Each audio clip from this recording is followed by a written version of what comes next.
இருந்துகிட்டு பீகார்களுடைய ஓட்டுகள் வந்து இங்க எஸ்ஐஆர்ல வந்துடக்கூடாதுன்னு சொல்லிக்கிட்டு ஓட்டை வந்து எங்க கூட்டணிக்கு போடுகிட்டு தமிழக முதல்வர் கேட்டா அவங்க எப்படி போட்டுவாங்க? அவங்க என்ன தமிழர்கள் போன்ற முட்டாள்களா? ஆனா அவங்க மாநிலத்தில் குடித்தால் குடும்பம் அழிந்துவிடும், 100% மதுபான விற்பனைக்கு தடை விதித்திருக்கக்கூடிய ஒரு அறிவாற்றல் மிக்க முதல்வர் அங்க இருக்காரு. இங்க அறிவாற்றல் மக்கள் இருக்காங்க, முதல்வர் இருக்காரா? இல்ல. அறிவு சார்ந்த முதல்வர் இருந்திருந்தா நிதிஷ்குமார் அவர்கள் என்ன செஞ்சாங்களோ அதை ஃபாலோ பண்ணி இவர் செஞ்சாலே மறுபடியும் தமிழ்நாட்டில் ஆட்சிக்கு வரக்கூடிய அளவுக்கு சூழல் உருவாயிருக்கு. நம்மளுடைய ஆட்சிக்கு மிகப்பெரிய பாதிப்பு ஏற்படும் அப்படிங்கிற பயம் காரணமாக முதலமைச்சர் பதவி, துணை முதலமைச்சர் பதவி, தூத்துக்குடி நாடாளுமன்ற உறுப்பினர் பதவி, மத்திய சென்னை நாடாளுமன்ற பதவியை அனுபவிச்சுட்டு இருக்கிறது வந்து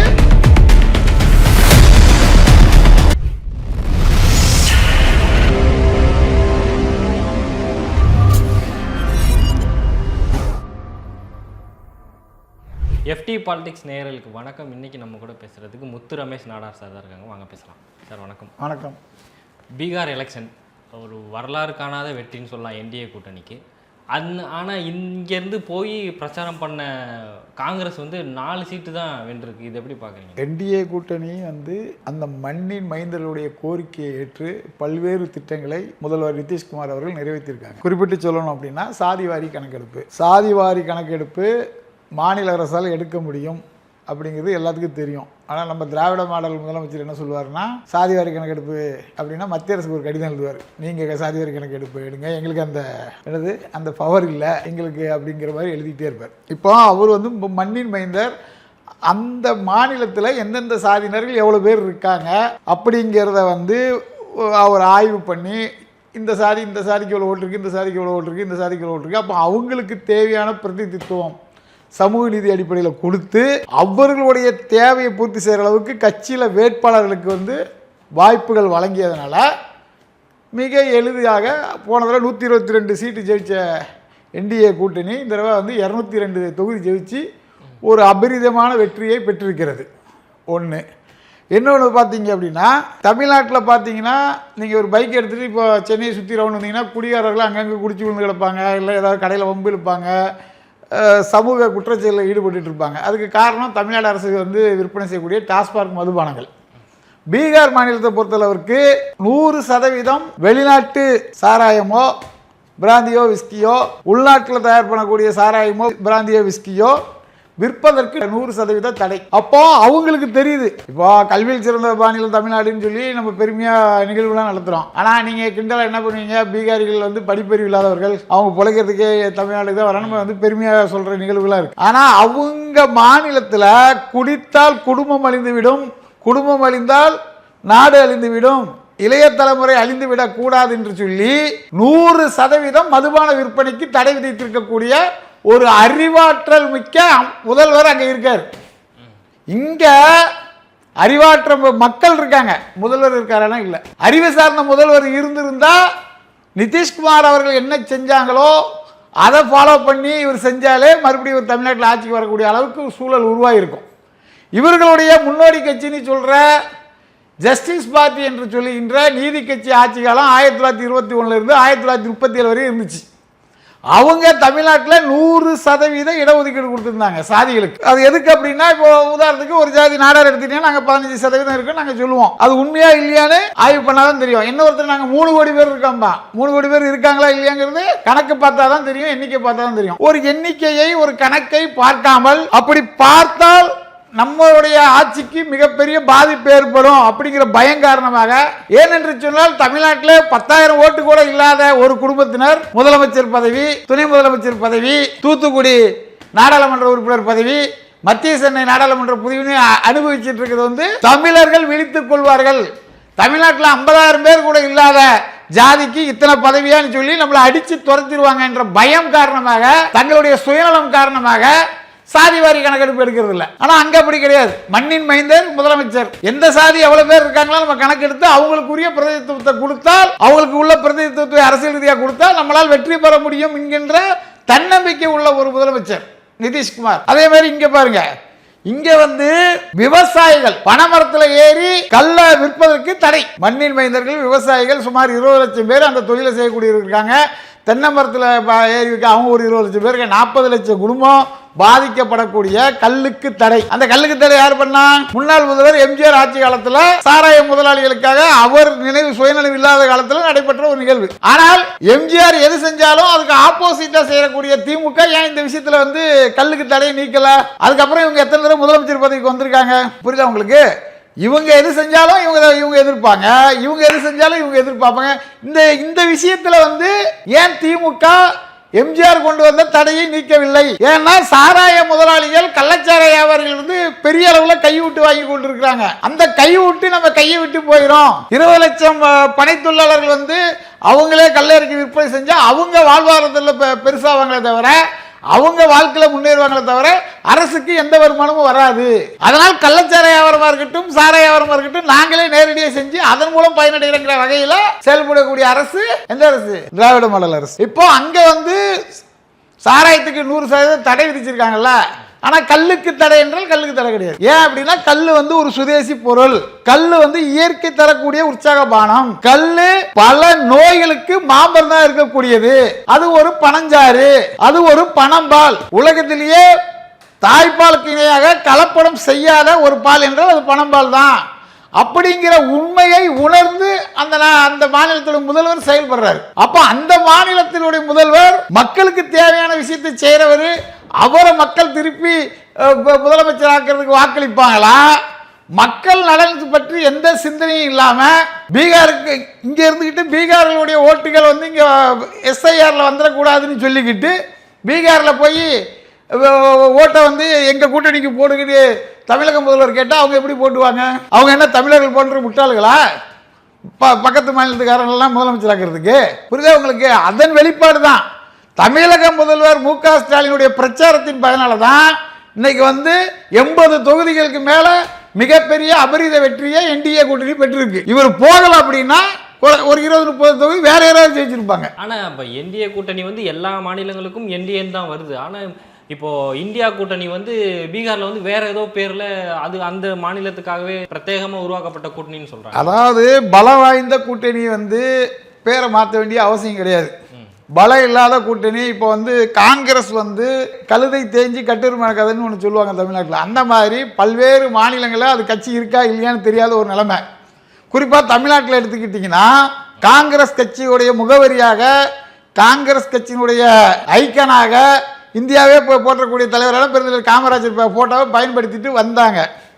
ஆனால் பெருந்தலைவர் காமராஜருக்கு திமுகவினரால் அவங்க கூட்டணி கட்சியினரால் கலங்கமோ அவமானமோ அவர் பேர் நீக்கமோ செய்யும் போது இவங்க எதிர்த்து வாயை கூட திறக்க மாட்டாங்க, அறிக்கை விடுறது கிடையாது. வாயை கூட மாநில தலைவர் செல்வ பெருந்தகையோ இல்லை கட்சியில் பதவி சுகத்தில் இருக்கக்கூடிய முன்னணி தலைவர்களோ யாருமே வாயை திறக்க மாட்டாங்க.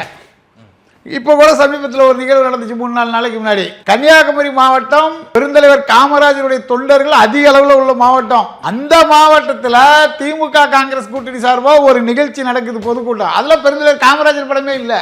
2014 அதிமுக திமுக காங்கிரஸ் பாஜக தனித்தனியாக தேர்தலை சந்திக்கும் போது கன்னியாகுமரி மாவட்டத்தில் மட்டும்தான் காங்கிரஸ் வசந்தகுமார் அவர்கள் டெபாசிட் வாங்கினாரு. திமுக எத்தனாவது இடத்துல இருந்துச்சுன்னு தெரியுமா?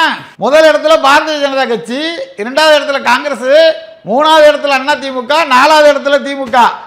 குறிப்பா டெபாசிட் இழந்துச்சு.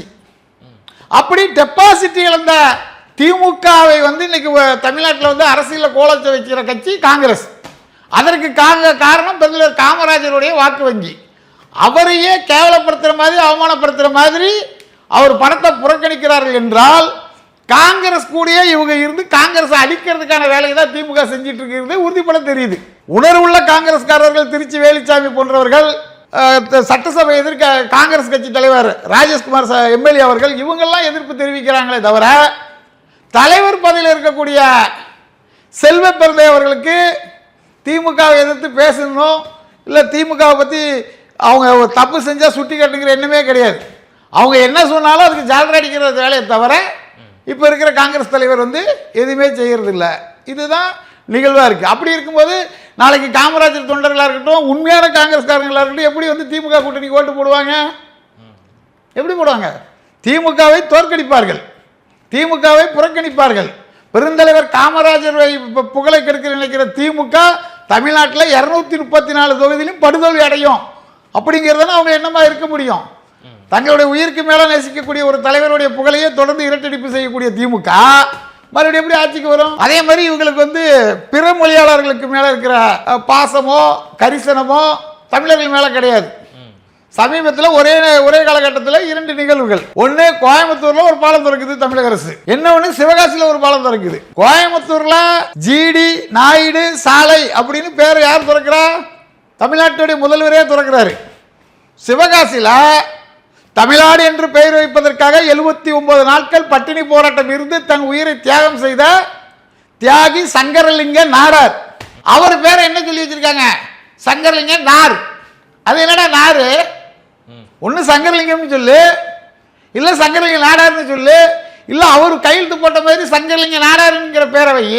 அப்போ தமிழர்களுடைய சாதி பேர் மேல மட்டும் உங்களுக்கு எதுக்கு வன்மம்? தமிழர்களுடைய சாதி நாடாரு, தேவரு, தேவேந்திரரு, கோனாரு, முதலியாரு, கவுண்டரு, வன்னியருங்கிற பேர் மட்டும் இருக்கக்கூடாது, அழிக்கணும். ஆனால் வந்து நாயுடு பேரு, மேனன் பேரு, நாயர் பேரு இதெல்லாம் இருக்கணும். அப்போ என்னது? அப்போ தமிழர்களுக்கு எதிரான ஆட்சியாக திமுக செயல்படுறதுங்கிறத இந்த இடத்துல நம்ம பார்க்குறோம். இப்படி திமுக தொடர்ந்து தமிழக மக்களுக்கு எதிராகவும் தமிழர்களுக்கு எதிராகவும் தமிழ் சாதிகளுக்கு எதிராகவும் செயல்படுது. அதுலயும் அவங்க என்ன சொன்னாங்க? ஒரு ஜீவோ போடுறாங்க இன்னைக்கு, சாதி பேர்ல வந்து நீக்கணும், ரோடுகளுக்கு பேர் வைக்கக்கூடாது, பொது இடங்களில் பேர் இருக்கக்கூடாது. அந்த ஜீவோவையே அடுத்த நாளே அவங்களே மீறுறாங்க. ஜீவோ போடுறது இன்னைக்கு, அடுத்த நாள் அவங்களே வந்து ஜிடி நாயுடு கேட்ட நாயுடுங்கிறது அவர் பேரான்.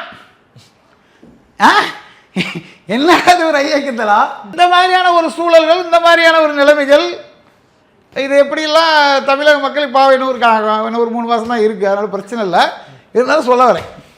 இப்போ நேற்று உதயநிதி ஸ்டாலின் அவர்கள் பேசும்போது எடப்பாடி அவர்களுக்கு திராவிடம்னாலே என்னன்னு தெரியாது, அவருக்கு அந்த அளவுக்குலாம் திராவிடம் பற்றியோ இல்லை திராவிடத்தோட வரலாறு பற்றியோ எதுவுமே தெரியாதுன்ற மாதிரி உதயநிதி ஸ்டாலின் அவர்கள் சொல்கிறாங்க. இல்லை, திராவிடம்னா வந்து திமுகவுக்கு தான் நல்லா தெரியும், அதுவும் குறிப்பாக உதயநிதி ஸ்டாலினுக்கு தான் அதிகமாக தெரியும். ஏன்னா திராவிட கொள்கைங்கிறது தாத்தா மகன் பேரன் கொள்ளு பேரன் இவங்களெல்லாம் ஆட்சியில் கொண்டு வந்து உட்கார வைக்கணும், இவங்களுக்கு அடிமையாகவே இருக்க வேண்டும் அப்படிங்கிற திராவிட கொள்கை எடப்பாடியாருக்கு தெரியாது. ஏன்னா அவங்க கட்சியுடைய நிறுவன தலைவர் எம்ஜிஆர், அவருக்கு வாரிசு கிடையாது.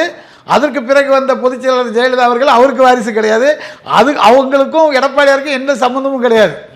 அப்போ இந்த திராவிட மாடலுக்கும் இந்த திராவிட மாடலுக்கும் நிறைய வித்தியாசம் இருக்குது. இது வந்து சமூக நீதி, சமத்துவம், யார் வேணாலும் தமிழ்நாட்டில் முதலமைச்சராக வரலாம், யார் வேணாலும் தமிழ்நாட்டில் அமைச்சராக வரலாம், மிகவும் கஷ்டப்பட்ட சூழலில் இருக்கக்கூடிய யார் வேணாலும் சட்டமன்ற உறுப்பினர் ஆகலான்னு சொல்லி உண்மையான திராவிட கொள்கைகளை உருவாக்கி உள்வாக்கி செயல்படக்கூடிய கட்சி அண்ணா திராவிட முன்னேற்ற கழகம். சங்கர மடம் வந்து திமுக என்ன சங்கர மடமா அப்படின்னு கேட்டுக்கிட்டு சங்கர மடத்தோட கேவலமான ஒரு நிலையில தாத்தா மகன் பேரன் கொள்ளு பேரன் எள்ளு பேரன் சொல்லி ஒரு குடும்பம் மட்டும் திமுகவுடைய தலைமை பதவியில் இருந்து கொண்டும் அந்த குடும்பத்தை சேர்ந்தவங்க தான் தமிழ்நாட்டில் முதலமைச்சராக வர்றதுக்கே பாத்தியப்பட்டவங்க மாதிரியும் வாரிசு அரசியலை செய்யக்கூடிய திராவிட மாடல் ஆட்சிக்கும் திராவிடத்துக்கும் என்ன சம்பந்தம்?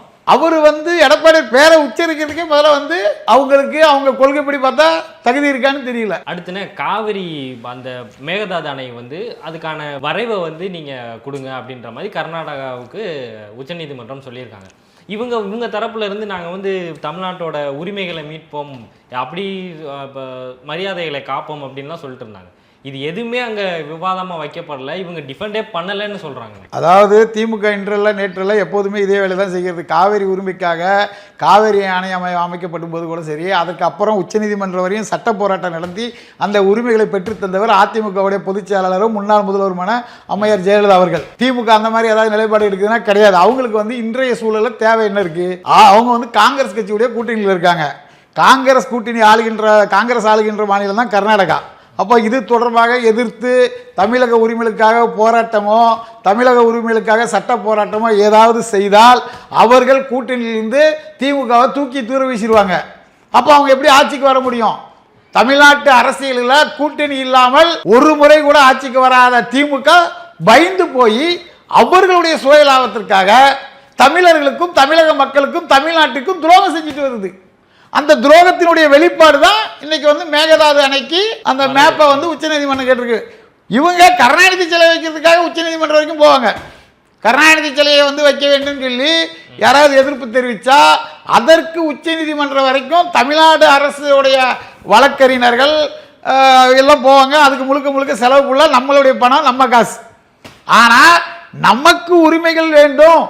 மேகதாது அணை கட்டினால் டெல்டா மாவட்டத்தில் இருக்கக்கூடிய தமிழர்கள், தமிழக விவசாயிகள் மிகப்பெரிய அளவில் பாதிக்கப்படுவாங்க அப்படிங்கிற விஷயத்துக்கு இவங்க எந்த எதிர்ப்பும் தெரிவிக்க மாட்டாங்க. கேட்டால் நாங்கள் திராவிட மாடலாட்சி அப்படிங்கிற விளம்பர மாடலாட்சியை விளம்பரத்தை மட்டுமே பேசிவிடுவாங்களே தவிர தமிழர்களுடைய உரிமைக்காக ஒரு முறை கூட ஒரு போராடியது இல்லை அப்படிங்கிறது ரொம்ப வருத்தமான விஷயமா இருக்குது.